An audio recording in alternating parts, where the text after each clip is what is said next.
در روایات این نیست که فلان چیز نجسه، خیلی کم این عنوان و اصلا در کتاب‌های حدیث مانند کافی یا من لا یحضر الفقیه یا تهذیب عنوانی به عنوان باب نجاسات نیست. این را آخونده ظاهرا از فقه شافعی از اینا آورده، از مخالفین آوردن. در روایات ما این است که اگر خون این مقدار یک مقدار بود با اون نمیشه نماز خواند، اگر یک مقدار بیشتر بود از اون باید نماز بخوانیم. خون خود آدم اگر در بدن آدم باشه از 1 درهم کمتر باشه با اون میتونی نماز بخوانی، از اون اگر بیشتر بود باید نماز نمیتونی بخوانی. خب این درباره خون آمده که با اون نمیشه نماز خواند.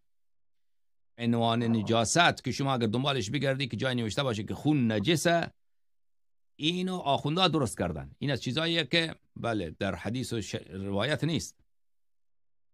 متوجه شدی شما؟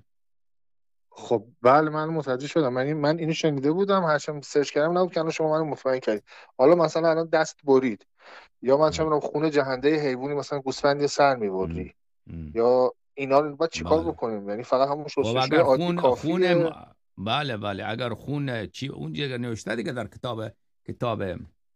کتاب طهارت که خون اگر چه مقدار باشد اون خون جایز آدم باید نماز بخونه. اگر خون خود آدم باشه از 1 درهم کمتر بود، درهم این اندازه است، 1 درهم‌های سابقه شما الان اینترنت سرچ کن اونجا میاد درهمایی که در موزه موجوده، در موزه های مختلف. مشکل نداره. درهم این از 1 درهم، اون درهم یک اندازه نیست، این قدر اگر بود از اون کمتر بود خون خود آدم بود اون میتونیم با اون نماز بخونیم. اگر از اون نه خون چیز دیگریه با اون نمیشه نماز خوند. بله